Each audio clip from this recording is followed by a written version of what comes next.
자, 이제 용도 지구 제도를 보시겠는데요.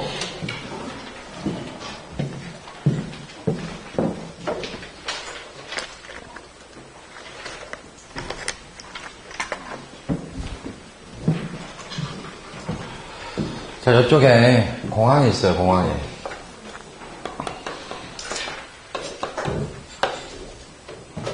자, 공항이 있습니다. 그러면 이제 공항 주변만 규제를 해야 됩니다. 그러면 공항 주변만 규제를 해야 되는데 용도 지역이라는 제도로 규제할 수 있다, 없다?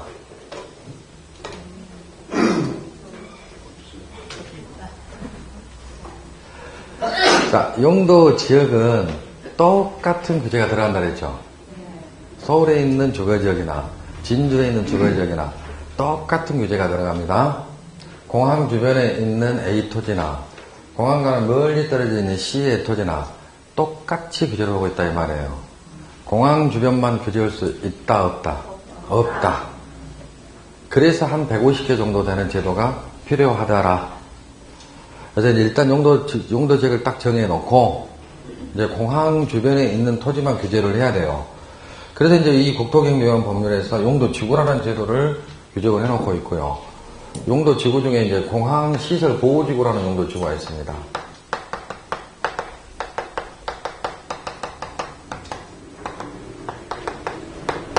공항 시설 보호 지구. 그래서 이제 이 공항 주변만 항공기 이착륙에 장애가 되는 건축물 등 그리고 건물 높이 등을 규제를 해야 될 필요가 있죠. 공항 주변만. 근데 용도 지역 가지고는 그런 규제를 못한다 그랬죠. 그러니까 이제 용도 지구 제도 등을 통해서 규제가 들어가는 겁니다. 자, 그렇다면 이제 아까 우리가 주거지역이라는 용도 지역에서 150개 중에서 10개의 건축물에 한해서만 건축을 허용을 하고 있어요, 법으로. 그런데 이제 공항시설보호지구라는 제도에 의하여 이런 건축물들은 또 건축을 못하게끔 규제를 하고 있더라 이 말입니다. 자, 그렇다면 A하고 B는 자, 이 공항시설보호지구라는 지구가 용도지구가 지정되기 전에는 10개의 건축물을 건축할 수가 있었는데 공항시설보호지구가 지정이 돼가지고 이 건축물은 건축도 못하게 돼버립니다. 그러면 이제 7개의 건축물에 한해서만 건축할 수 있게 되는 거예요. 그렇다면 A, B의 토지하고 C의 토지하고 이제 법적으로 가치가 달라지지. 그쵸? 바로 이게 부동산 공법입니다. 이 말입니다. 부동산 공법은 그 토지의 법적 가치를 파악할 수 있는 능력을 키우는 거예요. 그쵸? 그러면 이제 이 용도지구는 필요한 곳에만 지정을 하는 겁니다. 공항 주변만, 학교 주변만, 문화재 주변만. 그래서 용도지구는 모든 토지의 용도지구를 정해서 규제하는 게 아니다. 어떤 규제를 목적이 발생을 하게 되는 해당 토지들에 대해서 이런 식으로 용도지구 등을 이렇게 지정을 해가지고 여기는 일단 놔두자. 이렇게 지정을 하는 것이고 이 용도지구는 규제하는 형태가 다 달라요. 규제하는 형태가 다르기 때문에 자, 하나의 토지에 여러 개의 용도지구가 동시에 지정 가능합니다. 그래서 이제 이쪽에 도시 미관을 좀 정비하기 위해서 일반 미관지구를 또 지정을 했다라고 해보죠. 자, 미관지구는요, 건축 규제가 엄청 세요. 그래서 이 일반 미관지구라는 용도지구에 의하여 또 규제가 또 들어갑니다. 이러한 건축물은 건축을 못합니다. 라고 규제를 해요. 그렇다면 토지 소유자 B는요, 용도지역은 주거지역이니까 주거지역에 의하여 10개의 건축물을 건축할 수 있었네? 그런데 공항시설 보호지구에 의하여 그나마 건축할 수 있는 건축물 중에 3개는 건축이 금지가 돼버리고 일반 미관지구에 의하여 또 3개가 건축이 금지가 돼버려요. 그러면 4개밖에 건축할 수가 없는 겁니다. 그러니까 점점 이제 토지 법적인 이용 가치가 달라지죠. 자, 이처럼 이제 용도지구는 용도지역만 가지고 규제를 못하니까 별도로 제도를 이 국토개법에서 만들어 놓고 용도지구로 또 필요한 규제를 하기 위해서 만든 제도입니다. 아셨습니까? 자, 그러면 이 용도지구, 자유로운교재 270페이지 용도지구 2를 다시 한번 이제 읽어볼게요. 용도지구나 토지 이용 및 건축물의 용도, 건폐율, 용적률, 높이 등에 대한 지금 방금 읽었던 것은 아까 용도 지역에서 하는 규제였죠. 이와 같은 용도 지역의 규제, 제한을 강화하거나 완화하여 적용을 함으로써 용도 지구란 제도로 용도 지역의 기능을 증진시키고 라고 되어 있지 않습니까? 이 말은 뭐예요? 용도 지역만 가지고는 규제를 못하니까 용도 지구 지정에서 규제를 함으로써 미관, 경관, 안전 이것만 있는 건 아니다. 그래서 나머지는 이제 등자로 해결을 하는 것이에요. 미관, 경관, 안전 등을 도모하기 위하여 지정할 때는 도시공관리계로 결정하는 지역을 말한다. 그래서 이제 그 밑에 이제 용도지구 종류가 국토계획 및 이런 법률에서 규정하고 있는 용도지구 종류가 쭉 규정이 되어 있습니다. 이거 나중에 이제 숙지를 하셔야 돼요. 총 26개가 있습니다. 자, 그렇다면 이제 용도구역이라는 제도가 있는데, 우리가 잘 아는 개발지향구역을 가지고 예를 들어볼게요. 자, 지금, 이제 이 개발지향구역 그린벨트는 이제 주된 목적 중에 하나가 도시의 무질서한 확산 방지 목적이 있습니다. 그러면 이제 이런 토지 소유자들은 자기 토지에서 금지하지 않는 한은 자기 토지에 허용이 되는 건축물 등을 막 건축해 나가겠죠? 그러다 보면 어떻게 돼요? 도시가 이제 점점 확산이 됩니다. 그런데 체계적으로 이렇게 개발이 되는 게 아니고 무분별하게 확산이 되는 수도 있더라 이 말입니다. 그래서 그거를 막기 위해서 이런 식으로 벨트, 그린 벨트를 이렇게 지정을 딱 해요. 그럼 이제 여기가 개발 제한 구역으로 지정이 됐습니다. 그러면 여기는 개발이 전면 금지가 되어버립니다. 전면 금지. 자, 토지 소유자 C는 주거지역이었지만 개발 제한 구역이 지정이 됐어요. 그러면 건축할 수 있는 10개의 건축물을 하나도 건축을 못하게 되는 겁니다. 자, 개발 제한 구역에 사람 산다 안 산다? 많이 살죠? 안 산다 그랬습니까?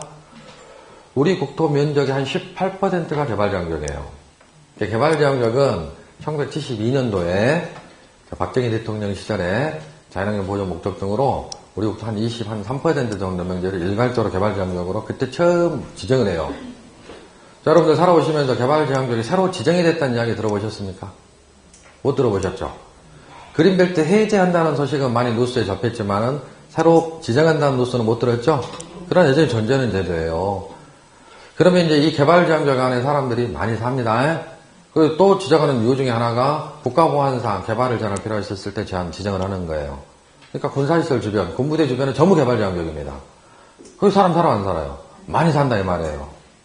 자, 그러면 이 사람들 아무것도 못하고 그러면은 어떻게 하냐 이 말이에요. 그래서 할 수 있는 살아가는데 일상생활을 위해서 살아가는데 최소한의 행위는 허용을 합니다. 그럼 그걸 어떤 식으로 허용을 하느냐? 따로 할 수 있는 행위를 따로 정해요. 따로. 그래서 이것만 할 수 있습니다라고 따로 법으로 정해놨어요. 그래서 이 행위들만 할 수 있는 거예요. 그러니까 이 의미가 없어져 버리죠. 요게 풀어질 때까지, 해제될 때까지는 용도 지역이 의미가 없어져 버리는 것이에요. 따로 할 수 있는 행위만 따로 정하는 겁니다. 그렇게 함으로써 토지 이용 행위를 포괄적으로 규정하는 제도가 용도 구역이다 이 말이에요. 뭐 100% 이해할 수는 없습니다. 대충 맛만 보는 거예요 오늘은. 그래서 자, 오른쪽 271페이지 자, 의, 개념, 용도 구역이랑 토지 이용 및 건축물의 용도 또 다시 한번 열거가 되죠. 건폐율, 용적률, 높이 등에 대한 용도 지역 및 용도 지구 제한을 강화하거나 완화하여 따로 정함으로써 그래서 이제 용도구역별로 시가지의 무질서한 확산 방지하고자 하는 것도 있고 계획적이고 단계적으로 토지 이용을 도모하고자 하는 것도 있고 그래서 토지 이용의 종합적인 조정 관리 등을 위하여 지정하는 제도가 용도구역이라는 제도인 겁니다. 자, 그래서 우리 국토계획 및 이용에 관한 법률에서는 토지 소유자들에게 토지 이용하는 행위, 건축 행위를 제한하는 제도가 기본적으로 세 가지가 규정이 되어 있다는 것이에요. 용도 지역, 용도 지구, 용도 구역. 자, 한자 뜻풀이 하지 마십시오. 용도 지역 해가지고 뭐 지역은 좀 더 넓은 개념이고 뭐 지구는 좁은 개념이고 그래서 쓸데없고 그대로 받아들이시는 거예요. 그대로 받아들이시는 거예요. 지금까지 쭉 한 시간에 걸쳐 설명했죠. 용도 지역, 용도 지구, 용도 구역 이 제도는 바로 이 국토계획 및 이용하는 법률에서 정해놓고 있는 토지 이용하는 행위를 제한하는 제도다라는 것이에요. 그러면 이제 토지 소유자 입장에서는 내 토지가 용도지역은 무엇으로 정해져 있고 또 어떤 용도지역이 정해져 있는지 용도구역이 또 지정이 되어 있는지 그거를 확인을 해야 될 거 아닙니까? 그쵸? 그러면은 뭐 토지대장 봐도 나오고 건축물대장 봐도 나오지만은 일목요연하게 토지가 어떤 식으로 규제가 들어가는지를 확인하는 서류가 공적장부가 토지이용계획 확인서예요. 토지이용계획 확인서라는 공적장부에 국토계획위원회 법률, 가장 중요한 국토계획위원회 법률에서 정해놓고 용도지역이 무엇이고 용도지구가 지정이 됐다면 그 어떤 지구가 지정이 됐는지를 다 표시를 해놔요. 그래서 이 국토계획위원회 법률만 있는 게 아니라 그랬지. 한 150여 개의 법률이 있다 그랬죠. 그 법에서 제도들이 한 개씩은 다 있다 그랬지 않았습니까? 그런 제도들이 지정이 되어 있다면 그런 것들을 일목요연하게 쭉 표시를 해놓고 있는 공적장부가 토지이용계획 확인서입니다. 그럼 이제 토지를 소유하고 계신 분들은 용도지역이 어떤 것인지 확인하고 싶으면 인터넷에 토지 검색에다가 토지이용계획 확인서 딱 치면은 바로 떠요, 사이트가. 거기다가 집업만 딱 치면은 딱 뜹니다. 세상 좋아졌잖아요. 예전에 일일이 간청 가가지고 뛰어봐야 됐는데 지금 그냥 인터넷으로 다 해결이 되니까. 그러면 이제 이 토지이용계획 확인서만 딱 보더라도 그 토지가 법적으로 어떻게 쓸 수가 있고 어떠한 가치가 있는지를 파악할 수가 있어야 됩니다. 누가요? 여러분들이. 그래서 여러분들이 이제 주변에서 이제 무지하신 분들을 깨우치셔야 될 거 아닙니까? 그래서 부동산, 특히 토지에 대해서 전문가는 이제 여러분들이 되는 것입니다. 그걸 공부하는 게 부동산 공법은. 아셨습니까? 근데 이제 다만 이게 다예요, 이게 다. 그나마 여러분들이 일상생활에 접목을 시켜가지고 설명드릴 수 있는 것은 이게 다더라 이 말입니다. 그럼 대부분의 내용들은요, 전부 행정 절차예요. 그러니까 짜증이 납니다. 나하고는 관심이 없어요. 그동안 뭐 아무런 관심이 없고 몰라도 사는데 아무 지장이 없는 내용들, 장관님이 하는 일, 도지사가 하는 일들, 그런 내용들을 우리가 이제 시험 공부를 하게 되는 것입니다, 앞으로. 자, 그러면, 일단은 이제 이 법에서 용도, 지역, 지구, 구역 제도를 만들어 놓고 있어요. 하나만 더. 요 동네하고 특색이 다 다르지? 그런데 이제 이거는 뭐예요? 용도, 지역제도, 지구제도, 구역제도는 전부 공통적이 뭐예요? 모독에만 규제하고 있는 거잖아요. 하지 마라. 이것만 해라. 이런 식으로 이제 하고 있다는 말입니다. 자, 그러면 이제, 여기 도시가 이제 점점 이제 하면서 이 도시별로 좀 체계적으로, 계획적으로 좀 개발을 시켜야 될 필요가 있습니다. 그러면은요, 요 동네만 요렇게 딱 정해가지고, 요쪽 동네만, 여기 특색에 맞게끔 개발을 시킬 필요가 있어요. 그 다음에, 요쪽에 이렇게 체계적으로 개발을 시킬 필요가 있고, 요쪽을 이렇게 체계적으로. 그런데 기존의 용도 지역 제도 가지고는 안 되잖아요. 그래서 이 국토계획이라는 법률에서 규정하고 있는 제도가 지구단위 계획구역이라는 제도가 있어요.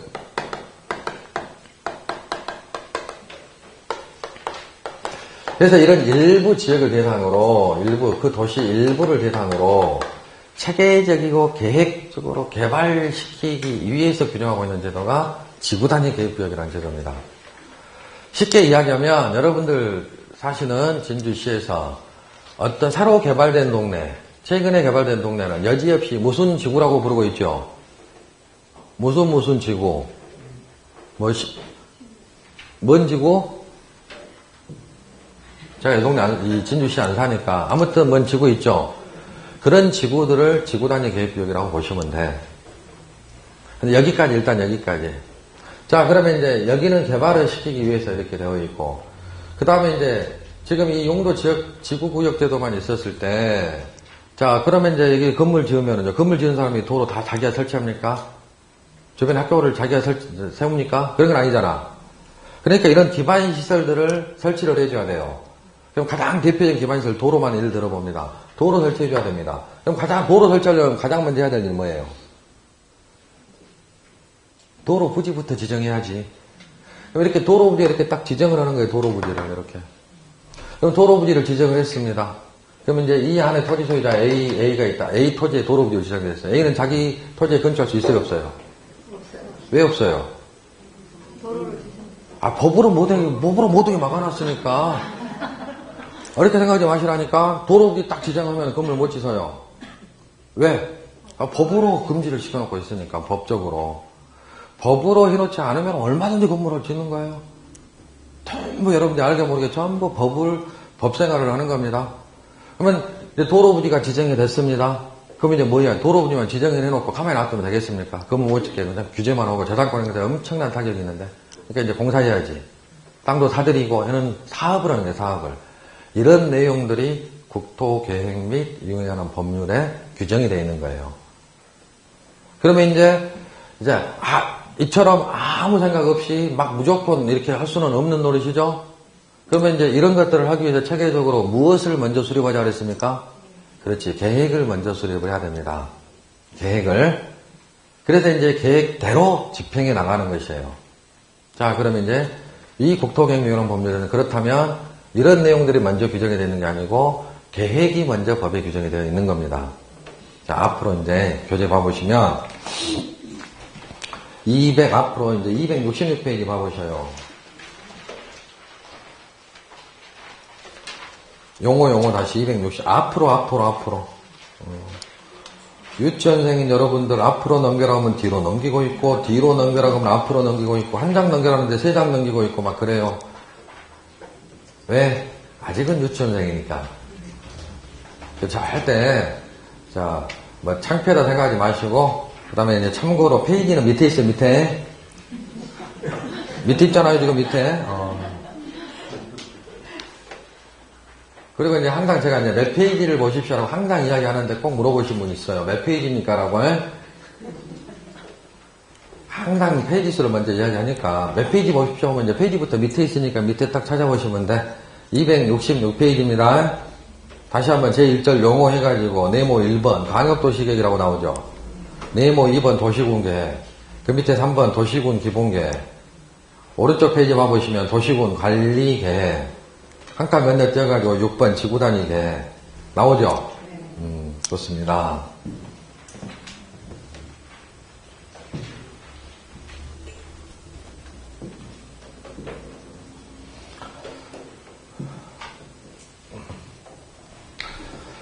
우리 이제 국토관리 체계를 규정하고 있는 법이 바로 이 국토계획 및 이용에 관한 법률인데, 이 국토계획 및 이용 법률은 넘버 2입니다. 넘버 2.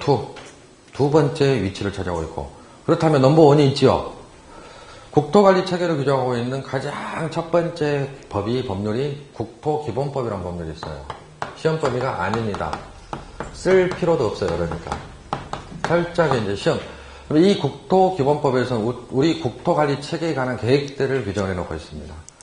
그럼 대한민국 전국에 있는 모든 토지의 효율적인 국토관리를 위해서 가장 맨 꼭대기에 있는 계획이 국토종합계획입니다.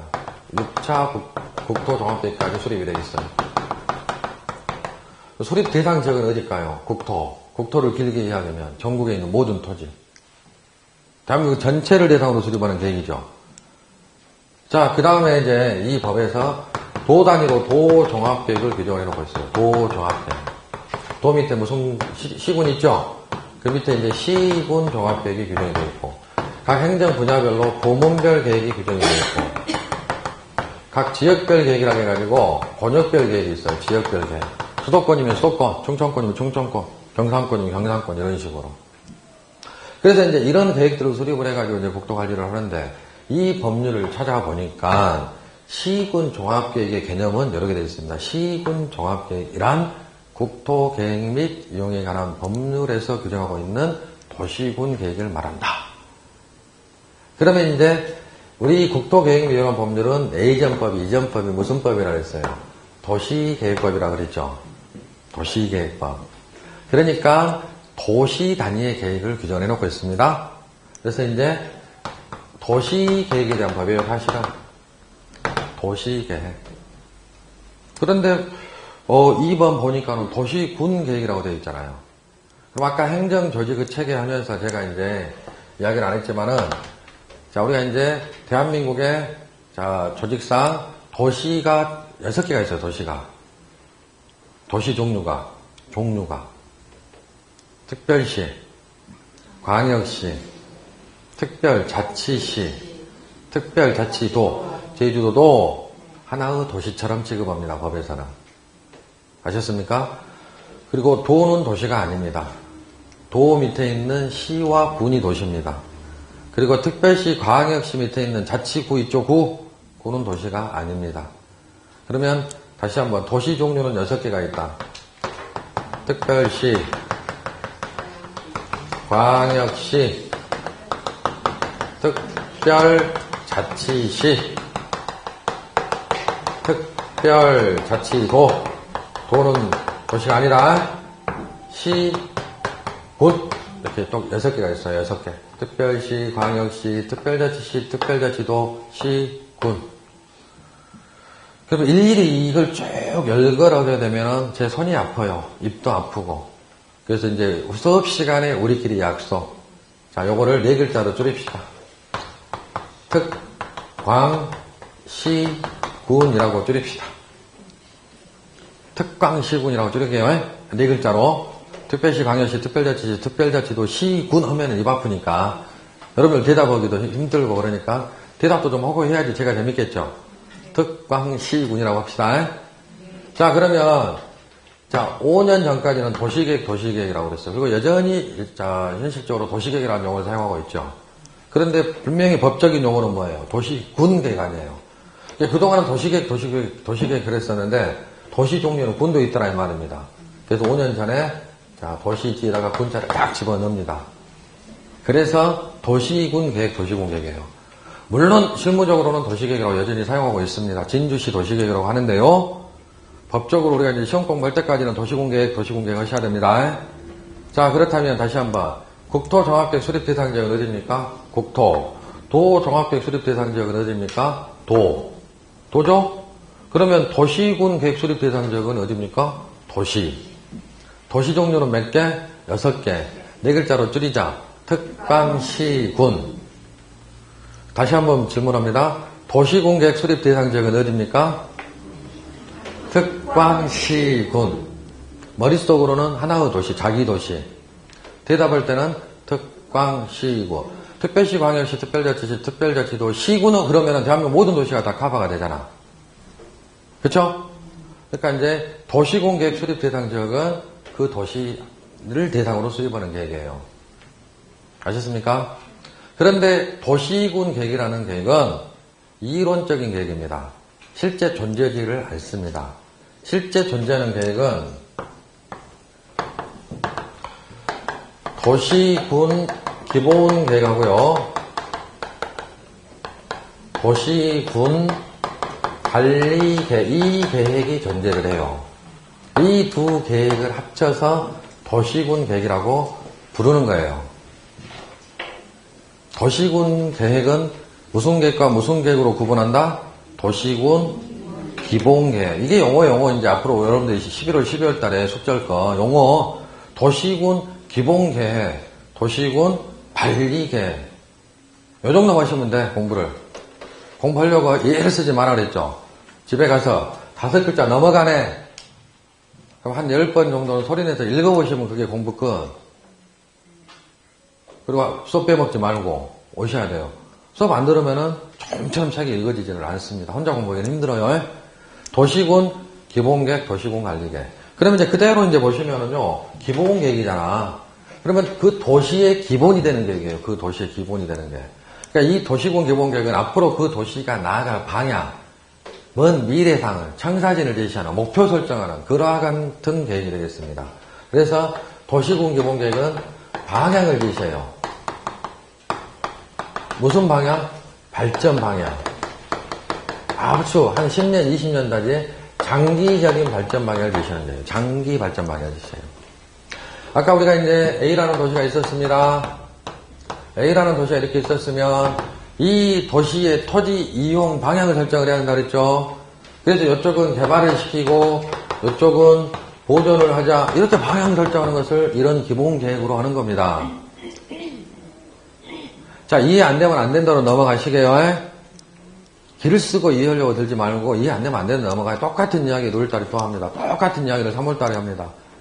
1월달에도 안 되면 3월달도 있고 3월달도 안 되면 5월달도 있어요. 그러니까 이제 이해될 때까지 여러분들이 읽어보시고 듣고 하시면 돼요.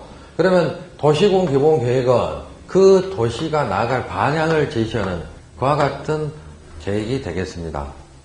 그럼 방향만 제시하면 되나요? 구체적으로 현실화 시켜야지. 그래서 이제 여기다가 아까처럼 여기다 주거지역, 여기는 상업지역 이런 식으로 이름을 정해주더라 이 말입니다. 이 일을 바로 관리계획으로 하는 것이에요. 도시군 관리계획은 그래서 목표 방향 설정하는 우리가 일반적으로 인식하는 그런 계획이 아니고 이 일을 해나가는 행정 절차에 한 계획이고 계획 형식을 벗어난 행정 절차로서 구체 일을 한다는 것을 우리가 이제 집행을 한다고 합니다. 그래서 집행하는 계획이 관리계획이에요. 관리는 두 가지 의미로 다 사용이 된다 그랬죠. 개발을 의미하는 용어로 사용이 되고 보존을 의미하는 용어로도 사용이 된다 그랬죠. 재개발을 두 글자로 뭐라고 한다 했어요? 재개발, 다시 개발하는 거 재개발을 두 글자로 뭐라고 한다 그랬어요? 또 금방 까먹었죠? 정비라고 한다 그랬잖아요. 정비. 아까 도시 및 주관경 정비법에서 정비라는 용어는 세 글자로 늘리면 재개발이다. 그러면 대답을 하겠는데 반대로 재개발을 두 글자로 줄이면 정비라고 합니다. 그러니까 그 도시를 개발도 시키고 보존도 하고 다시 개발도 시키기 위해서 수립하는 구체적인 내용을 수립하는 행정계획의 형식을 구현하는 행정 절차입니다. 자, 그러면 도시군 기본계획도 도시군 계획이고 도시군 관리계획도 도시군 계획이다. 그렇다면 도시군 기본계획 수립 대상 지역은 어디입니까?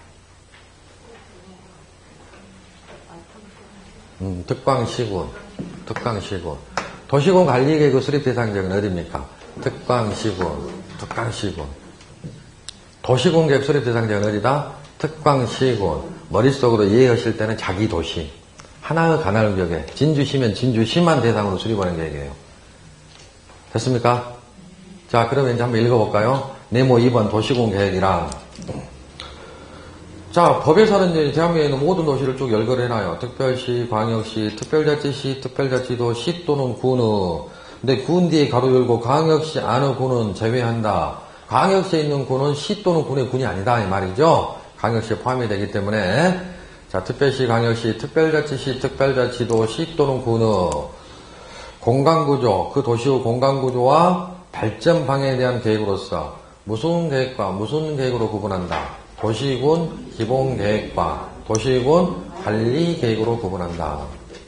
오늘 숙제 도시군 용어 오늘 뭐 많이 하려고 들지 말고 자, 도시군 계획은 5글자밖에 안 되니까 눈으로 보셔도 되지만은요 두 글자 더 추가되면은 입이 안 떨어집니다. 그래서 집에서 공부하실 때 도시군 기본계획 도시군 기본계획 10번씩 소리내서 읽어보시는 게 숙제입니다. 그 밑에 도시군 기본계획의 개념을 한번 봐볼까? 특별시, 광역시, 특별자치시, 특별자치도, 시 또는 군에 대한 자기 관할구역에 대한 기본적인 공간구조와 장기 발전 방향을 제시하는 모든 부문을 아우르는 종합계획으로서 하위계획인 도시군 관리계획의 수립의 지침이 되는 계획을 말한다. 그게 바로 도시군 기본계획의 법적 개념이다. 그냥 그 도시의 목표를 설정해주는 계획이다. 이렇게 이해해 주시면 되고 자, 이제 오른쪽 페이지 267페이지 네모 4번 도시군 관리계획 또 수립 대상 지역이 또 열거되어 있죠. 특별시, 광역시, 특별자치시, 특별자치도, 시 또는 군의 개발, 정비, 보존을 위하여 수립하는 토지 이용, 교통, 환경 등등에 관한 다음의 계획 해가지고 네모 박스에 양가로 1번부터 6번까지 양가로 1번이 뭐예요? 용도 지역, 용도 지구 지정 변경에 관한 계획이라고 되어 있죠. 자, 2번이 개발제한구역 등 용도구역 4개를 열거해놓고 용도구역 지정 변경에 관한 게. 자, 일단 여기까지만. 그러니까, 자, 이 기본구역에서 이제 목표를 설정을 했고, 그렇다면 지침을 제시를 했으니까, 제시받은 지침대로 이제 현실화 시켜나가기 위해서 도시군 관리계획으로는요, 이제 일을 하는데 첫 번째 일이 용도 지역을 토지에다 정해줘요. 용도 지역만 가지고 모든 규정을 할 수 없으니까 필요한 곳에 지구를 지정을 해줍니다. 이미 지정된 토지들에 대해서는 이제 변경을 할 수도 있고요. 변경하는 게 용도구역도 지정하고요. 그 다음에 이제 도로 학교를 뭐라 그랬어요? 기반시설. 기반시설, 도로 설치를 가장 먼저 해야 될 일이 뭐라 그랬어요? 도로 부지 지정해야 된다 그랬잖아요? 그 도로 부지 지정하는 일을 합니다. 기반시설, 설치, 정비, 개량에 관한 계획. 그리고 아까 이제 지구단위 일정한 지역을 체계적으로 계획적으로 개발시키기 위해서 지구단위 계획을 수립해서 개발을 해야 된다. 그래서 지구단위 계획, 수립 대상적인 구역부터 먼저 지정을 하는 겁니다. 이런 일들을 합니다, 이제. 이런 일만 하는 게 아니고, 이제, 도시개발 사업에 관한 계획, 경비 사업에 관한 계획도 있는데, 오늘은 모든 걸 신경 쓰지 말고, 자, 용어 속지만 중요하다. 도시군 기본계획, 도시군 관리계획 합쳐서 무슨 계획이라고 한다? 도시군 계획. 그러면 그 도시를 대상으로 목표를 설정해주는 계획이 무슨 계획? 도시군, 둘 중에 하나인데, 기본계획, 관리계획 둘 중에 하나인데, 그 도시의 장기 발전 방향을 제시하는 계획은 기본계획, 관리계획, 기본계획. 구체적으로 일을 하는 계획은 무슨 계획? 관리계획. 관리는 개발, 보전, 중간에 두 글자 더, 재개발 의미하는 정비를 위해서 구체적으로 일을 하는 계획이다. 라는 겁니다.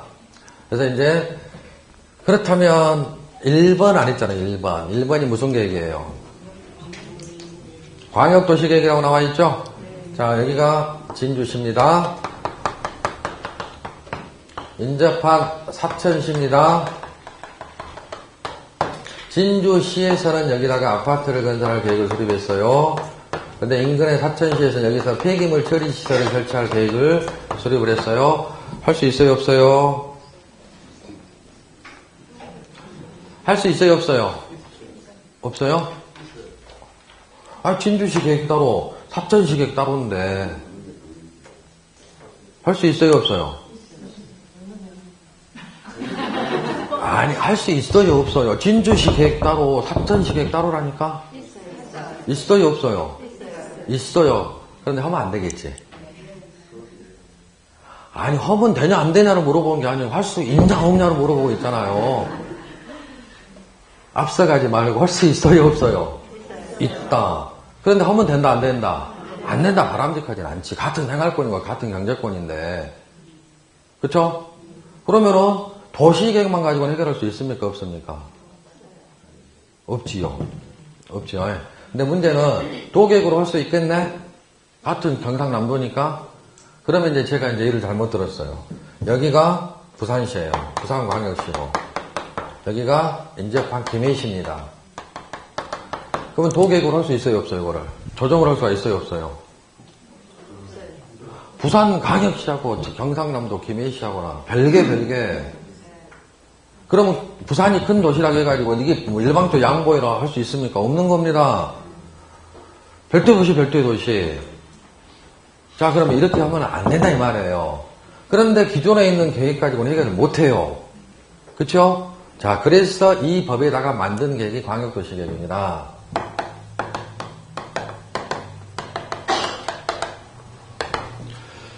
그래서 이제 이 광역도시계획이라는 계획은 어떤 계획이냐면, 역시 이제 발전방향을 제시하는 계획이 그런데 수립 대상 지역이 하나의 도시가 아니고 인접한 여러 도시입니다.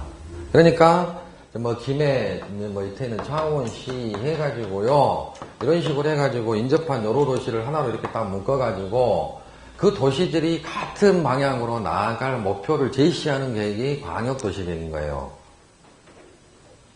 자, 그렇다면 이제 광역도시계획을 수립을 하기 위해서는 이런 문제가 발생을 했을 거 아닙니까? 이런 문제를 조정을 해야 될 거 아니에요? 그러니까 이제 어떤 도시든지 그거를 딱, 범위를 딱 정해줘야 될 거 아닙니까? 어디까지지를. 그래서 이렇게 딱 지정을 해가지고 이름을 붙인 게 바로 광역계획권이라는 것이에요. 광역계획권. 그래서 일단 이 광역계획권을 먼저 지정을 먼저 합니다. 그래서 이 지정된 광역계획권을 대상으로 장기 발전 방향을 제시하는 계획이 광역도시계획이에요. 광역도시계획이라는 계획은 뭐 도계획으로도 안 되고 그러니까 이 법에다가 특별히 만든 계획입니다. 무슨 말이 하셨습니까? 실질적으로 광역시 주변을, 광역시를 중심으로 광역 주변에 있는 인근 여러 도시들을 묶어가지고 수립하는 계획이 광역도시계획이 되겠습니다. 자, 그렇다면 광역도시계획의 수립 대상 지역은 어디다? 먼저 읽어볼게요, 그러면. 네모 1번, 광역도시계획. 자, 266페이지. 1번의 광역도시계획. 광역계획권의 장기발전 방향을 제시하는 계획 이렇게 되어 있죠. 광역도시계획 수립 대상지역은 어디? 강력계획권. 그렇지, 광역계획권. 광역계획권이 광역도시의 수립 대상지역이에요. 경상남도 도종합계획 수립 대상지역은 경상남도가 되겠고, 진주시 도시계획 수립 대상지역은 진주시가 되겠고, 그쵸? 광역도시계획 수립 대상지역은 어디다? 광역계획권. 근데 나중에 이제 광역계획권에 대해서 이제 공부를 하면, 이제 광역계획권의 내용이 나오는데요. 자, 그러면은, 실질적으로 국토계획 및 이용에 관한 법률에서 규정하고 있는 계획은 3개입니다. 광역도시계획, 도시군 기본계획, 도시군 관리계획. 이 3개의 계획뿐이에요. 그러면 이제 이 2개의 계획을 묶어가지고 도시군 계획이라고 부르는 것이고, 이론적으로. 하나만 질문 더 할게요. 광역도시계획은 도시군 계획이다, 아니다? 광역도시계획은 도시군 계획이다, 아니다? 아니다. 도시계획이라는 용어를 사용하고 있다 해서 이게 도시군 계획이 아니잖아요. 도시군 계획은 도시군 기본계획과 도시군 관리계획. 이 2개의 계획이 도시군 계획이고, 이건 별도의 계획, 별도의 계획. 별도의 계획. 그래서 이제 시험 문제 이렇게 나오지. 도시군 계획이란, 특별시방위자치도, 시군의 기본적 공간구조 발전 방향을 제시하는 계획으로서 광역도시계획과 도시군 기본계획으로 구분한다. OX. 틀렸잖아요. 도시군 계획은 무슨 계획과 무슨 계획으로 구분한다. 도시군 기본계획과 도시군 관리계획으로 구분한다. 광역도시계획은 도시군 계획의 일종이다, 아니다? 아니다. 또 다른 계획이다, 이 말이에요. 그리고 수십 개를 하는 게 아니고요. 딱 3개밖에 안 해요. 광역도시계획, 도시군 기본계획, 도시군 관리. 딱 3개 하는 거예요, 3개. 이 3개의 계획이 이 법에 규정된 계획이에요. 이해되셨습니까? 광역도시계획, 도시군 기본계획, 도시군 관리계획. 자, 그러면, 자, 오른쪽 페이지 267페이지, 네모 6번 봐보십시오. 지구단위 계획이라는 게 있습니다. 도시군 계획 수립 대상 지역 안의 일부에 대하여 토지 이용을 합리화하고 그 기능을 증진시키며 미관을 개선하고 양호한 환경을 확보하여 체계적이고 계획적으로 관리하게 수립하는 도시군 관리계획을 말한다. 두 번째 줄 뒤에 있는 관리하기 위하여 수립하는 도시군 관리계획을 말한다. 여기에서 관리는 개발 의미일까요? 보존 의미일까요? 토지 이용을 합리화하고 기능을 증진시키고 미관을 개선하고 양호한 환경을 확보하기 위하여 체계적이고 계획적으로 관리하기 위하여. 마음이 금방 바뀌었습니까? 개발하기 위하여. 온리 개발이에요. 그러면은 지구단위 계획구역은 이제 어떤 동네냐면, 자, 이처럼 신도시 딱 조성하면서 새로 이제 개발을 시키면서 그 동네가 이제 처음부터 개발을 시킬 때 계획적으로, 체계적으로 개발시키기 위한 제도가 지구단위 계획입니다. 요거는 이제 어려운 제도니까요. 나중에 설명드리도록 하고, 요런 계획도 있다. 자, 그러면 하나만 여기서. 지구단위 계획은 도시군 계획 수립 대상 지역의 전부입니까? 일부입니까? 일부입니다. 도시군 계획 수립 대상 지역은 어디입니까? 특광시군. 그 도시 전부다 이 말이에요. 아까 이제 그림으로 이야기했잖아요. 그 도시 일부만 이렇게 지정해가지고 여기만을 대상으로 수립하는 계획이 지구단위 계획이고, 지구단위 계획은 그냥 별도의 계획이 아니고 도시군 관리 계획의 일종입니다. 그래서 그 정도만 하시면 되고요. 자, 그렇다면 오늘은 자, 광역도시계획, 도시군 기본계획, 도시군 관리계획을 앞으로 공부할 거예요. 다음 주부터. 그러면 이제 부동산 공법이 주로 이제 어떤 내용을 다루고 있는지에 대해서 용도, 지역이라는 데도, 지구라는 데도, 구역이라는 데도를 간단하게 설명을 드리면서, 자, 이 부동산 공법을 공부하는 주된 이유가 이런 토지 법적 이용 가치를 파악할 수 있는 능력을 키우는 것이다. 그러나 실질적으로 공부하는 대부분의 내용은 이런 계획 수립하는 절차랄지. 그러니까 계획들을 딱 규정을 해놓고 이 계획에는 어떠한 내용을 담아두고 어떠한 절차를 밟아서 계획을 확정을 시키고 계획들을 수립할 때는 어떤 것들을 고려를 해야 되고 누가 수립하고 이런 내용들을 공부하다 보니까 부동산 공법이 정말 재미가 없어요. 그래서 아까 용도지역 할 때 하고 지금 계획 설명 드릴 때 하고 여러분들 태도가 달라져요. 막 시계 보신 분들이 벌써부터 막 생겨. 언제 끝나냐고. 아까 용도지역 할 때는 그래도 그래 그런 내용이 있었구나 하면서 이제 막 이렇게 관심 있게 이렇게 딱 집중을 했는데요. 점점 집중력이 떨어지더라 이 말입니다. 30분도 채 안 되는데. 그럼 앞으로 이제 험난하겠죠? 자, 자기가 소유하고 있는 토지가 도시개발사업 신도시가 만들어지신 분 한 번이라도, 재개발 조합원 되신 분, 재건축 조합원, 건물 지어보신 분, 아파트 지어보신 분, 전혀 그다음 접하지 않은 내용이다 이 말이에요. 그런데 가끔 이제 농지법 가면은 그 동네가 촌동네냐 아니냐가 판단이 됩니다. 주택법까지는 막 골골대다가 갑자기 농지법 하시면 눈이 확 떠지신 분이 있어요. 왜? 농지를 한 번이라도 사보고 농사도 지어보고. 그러니까 농지법에서 이제 막 이제 이야기를 하게 되면 직접 이제 그 알만한 내용이 나오니까 눈이 확 커져요. 두 문제밖에 안 나오는데. 자, 그러면 자, 하나만 더 할게요. 87페이지 보시면 네모 5번에, 제가 말이 안 나왔습니다. 제가 267페이지 용어에, 67페이지 용어. 자, 네모 5번에 중간에 와보시면 기반시설이라 나와있죠? 기반시설, 다음에 출종류 시설 해가지고, 이제 이 기반시설의 법적 정의는 내려놓고 있지 않고요. 자, 기반시설 종류한 법에서 열거를 해놓고 있습니다. 그래서 이제 분류를 하고 있죠. 교통시설에는 도로, 철도, 항만, 공항, 주차장, 자동차 정류장, 궤도, 지도, 운하, 자동차 건설, 기계, 검사시설, 자동차 및, 뭔 학원 이렇게 쭉 나와있죠? 교통시설, 공간시설, 유통공급시설, 공공문화체육시설, 황제시설, 보건위생시설, 환경기초시설, 하수도까지. 그래서 이제 요걸 쉬어보니까는요, 58개가 됩니다. 이 58개를요, 지금 2년 연속 시험에 출제가 돼버렸어요. 하지 말라고 했는데, 2년 연속으로. 근데 2년 연속으로 올해도 출제가 됐더라고요. 그러면 이제 내년에는 암기해야 되겠다. 그러니까. 그런데, 이 시설 같은 것들, 이런 시설들을 지금 계속해서 최근에 이제 물어보고 있어요. 올해도 한 3문제 나와버려가지고, 결국은 뭐 어쩔 수 없었지. 나오면 다 찍으라 그랬는데, 찍는 문제가 한 3문제 정도 출제가 됐더라고요. 그러면 이제 어쩔 수 없습니다. 이제 내년에는 여러분들 할 때는 지금 외우는 게 아니고 막판 되면 한번 읽어보고 가자. 그 정도니까 다시 한번 기반시설 하면은 대표적인 기반시설 뭐라 그랬어요? 도로, 학교, 상하수라 그랬지 않습니까? 그래서 이런 기반시설 종류를 국토개혁법에 규정을 해놓고 이 기반시설 설치하는 것들을 규정을 해놓고 있다. 한 장 뒤로 넘겨보자.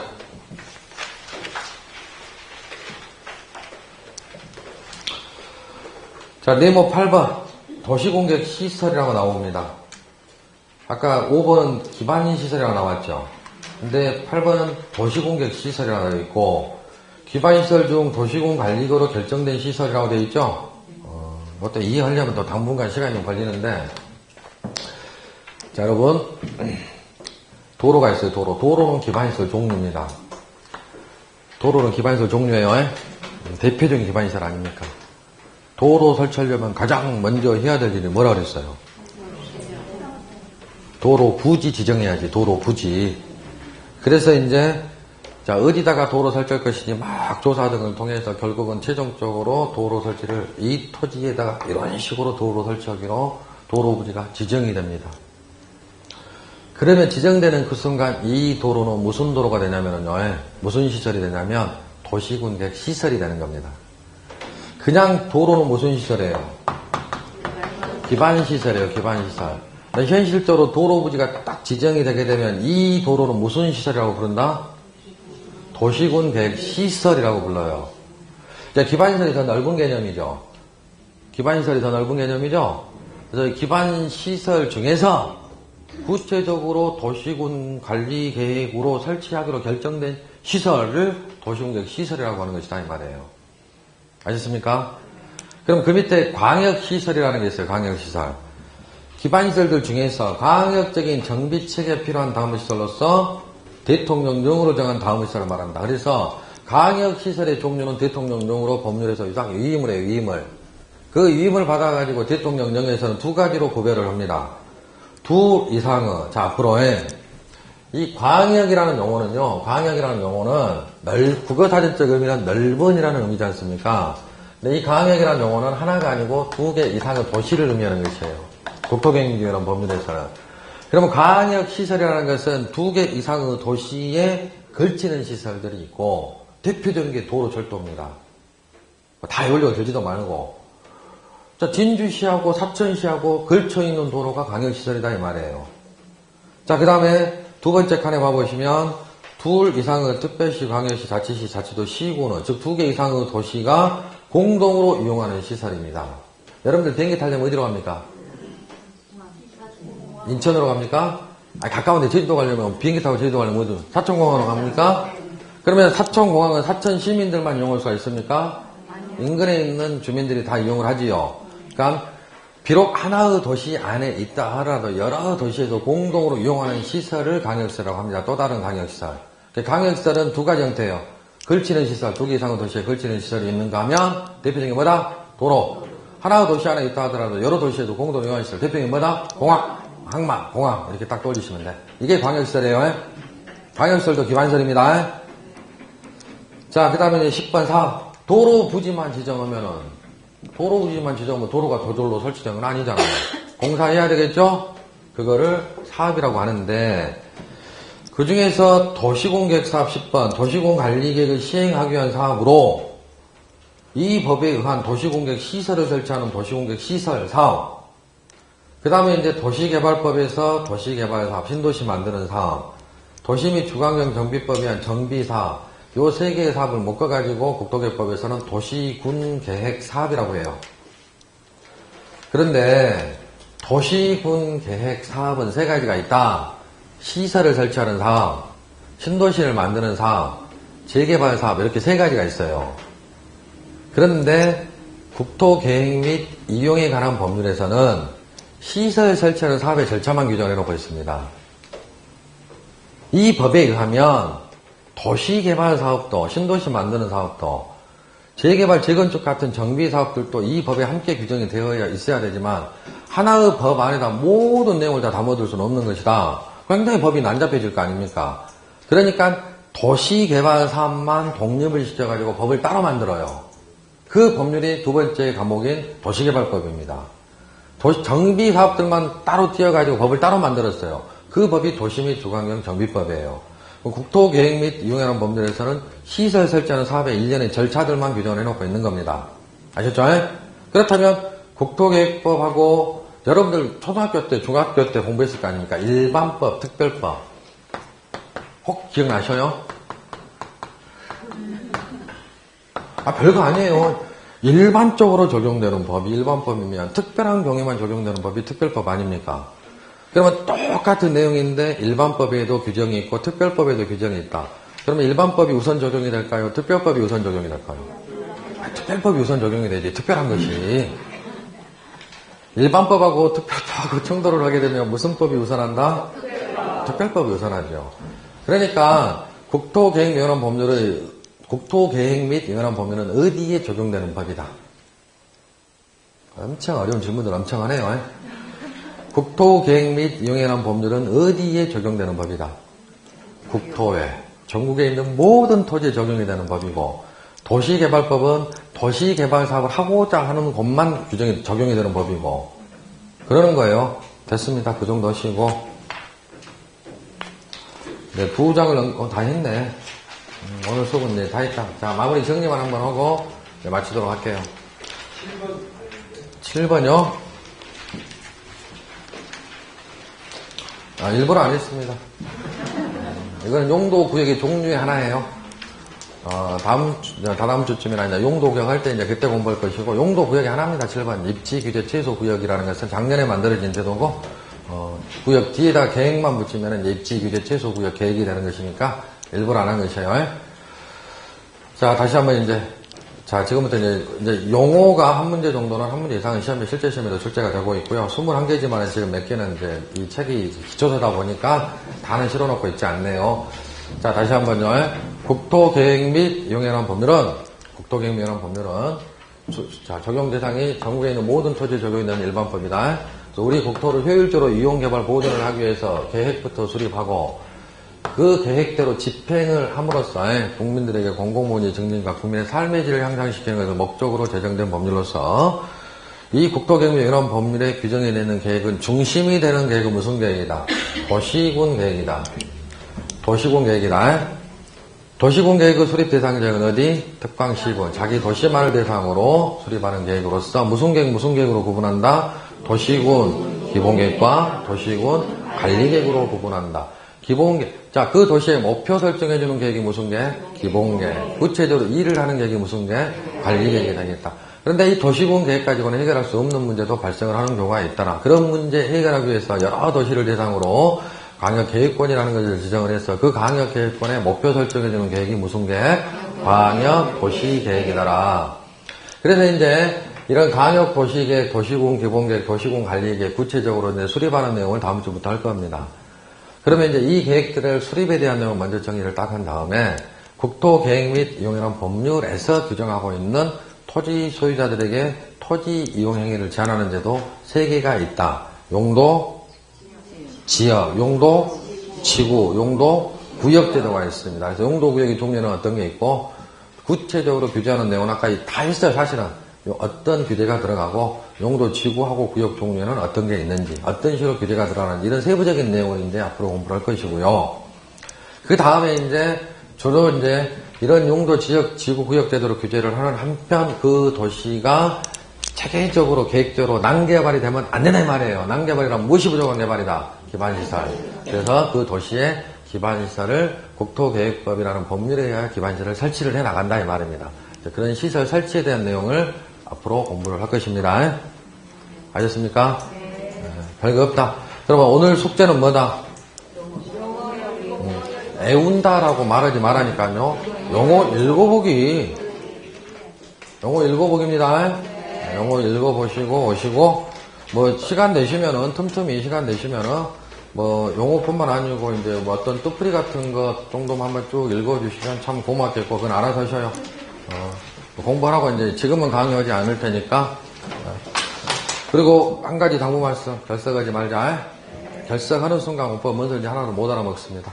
고생하셨고, 식사들 맛있게 하시고, 다음 주에 뵙겠습니다. 수고하셨습니다.